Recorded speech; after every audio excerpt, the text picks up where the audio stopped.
Imagine, tu es sur le point d'endurer un vol de 6 heures et là, avant le départ, tu es sûr que tu vas t'ennuyer à mourir.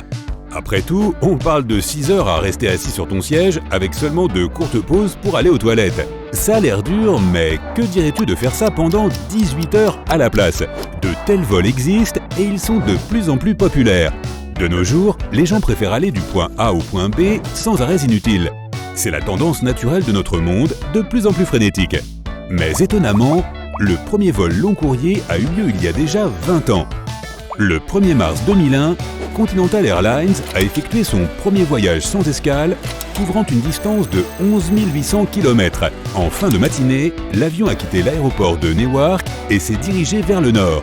Il a survolé la partie nord des États-Unis, puis le Canada et est passé au-dessus du pôle Nord. Puis, l'avion a encore survolé la Russie, la Mongolie et la Chine, et 16 heures plus tard, il a atterri à Hong Kong. Les hommes d'affaires du monde entier étaient ravis de ce nouveau développement car il ouvrait de nombreuses possibilités de voyages rapides. Beaucoup de voyageurs d'affaires se rendent fréquemment dans ces deux principaux centres financiers du monde.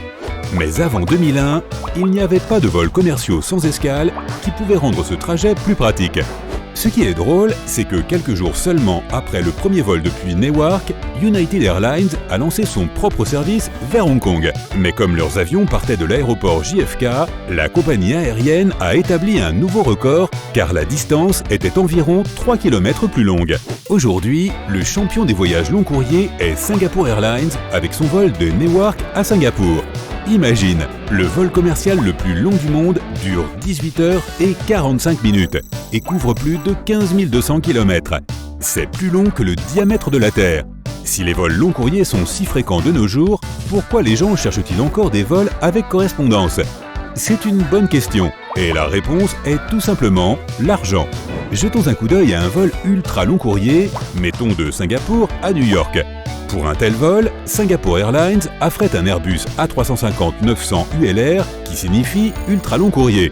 Il n'existe que 7 de ces avions dans le monde et ils peuvent parcourir une distance de 15 600 km sans faire d'escale.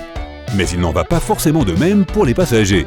Mais alors que le modèle standard peut transporter 253 passagers à bord, sa version ultra longue ne peut en accueillir que 161.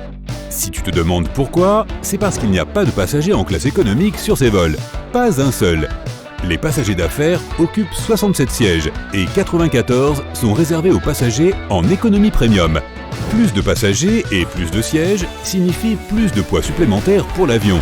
Et porter plus de poids conduit à utiliser plus de carburant, ce qui signifie des arrêts au stand. Tout est lié.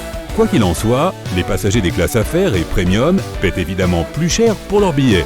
Donc au final, les compagnies aériennes ne perdent rien à exploiter des vols aussi longs à l'autre bout du monde.